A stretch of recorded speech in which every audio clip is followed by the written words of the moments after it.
Now, I want to make sure that everyone is comfortable with these type of calculations. So they give you the frequency, right? And then sets how much energy is there. They will give you the constant for Planck's constant. If I remember correctly, it's 6.626 times 10 to the negative 34. And the unit is joules times second. Okay. So it sets, hey, how much energy in joules did the molecule absorb?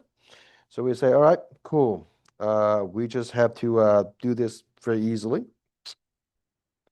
6.626 times 10 to the negative 4, 34, 34th power, joules times second.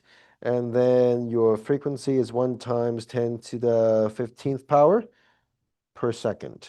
Okay, so the seconds will get canceled out. So you have joules as the final answer. So basically just add 15 right here, right? So you have 6.626 times 10 to the negative 19. Okay, so since it's just a 1.00, you don't really have to put in the calculator. But now, I do want to make a quick comment about you using your calculator, and that is, if you are using your graphing calculator or your scientific calculator, I strongly recommend you to input something like this as this. Okay, I hope you know how to use the E notation or the EE notation. On a graphing calculator, it's on the left bottom side, the EE. On your scientific calculator, it's right above the x to the negative 1 power, so you have to press a shift. You can do that, or you can just do 6.626. This, negative 34. Same thing. Okay? Shift. Okay, 6.626 first.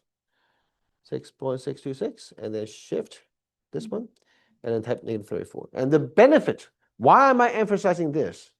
Because if you ever need to divide something with a scientific notation, this input will not require you to put a pair of parentheses.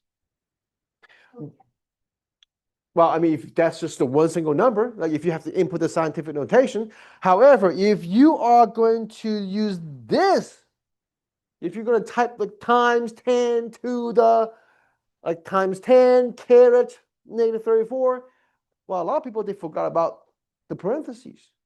So what the calculator does is that it divides the number by only 6.626. And then whatever the quotient is would then be multiplied, which you intended to divide. That's a problem. Okay? All right, the minimum energy required to break an oxygen-oxygen bond is 386 kilojoules per mole. Does the photon in part A have enough energy to break this bond? All right, now, so what's going on right here?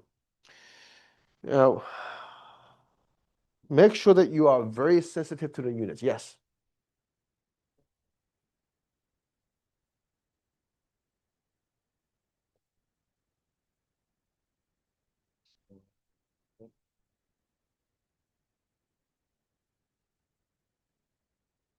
I multiply, you divide. I multiply.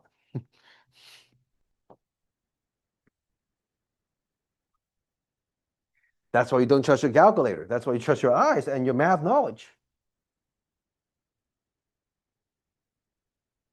Okay? The minimum energy required. Okay, so what you need to pay attention to is the unit. The unit. Kilojoules per mole. The unit. Okay? Because in part A, it was talking about how many molecules? One. One molecule of ozone. One molecule. And then you look at this, the unit is kilojoules per mole. How many molecules are there? 1 mole. 6.022 times 10 to the 23rd. That many molecules. So in order to compare, we have to change this number back to joules per 1 photon.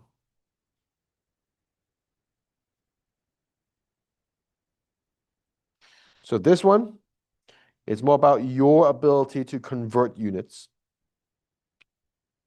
than to really see the concept here. And like I said, if you know how to use the E expression, like this one right here, you would type it as 6.022 E 23, right? Then you don't have to put parentheses around it.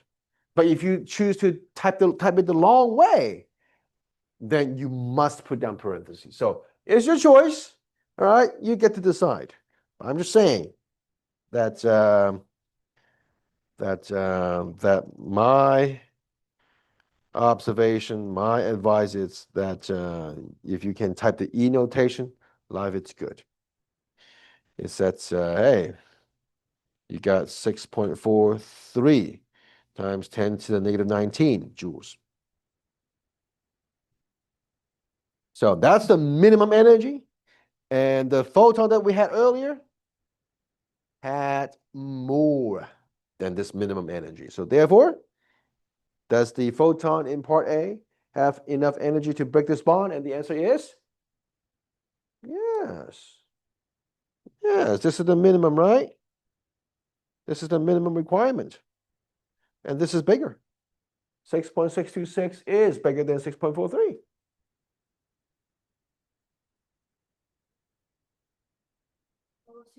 So you're saying like this is like you can't have anything less. Mm-hmm. Yeah. This is the minimum charge. Okay. Do you have enough to pay for the minimum charge? And we say, yeah.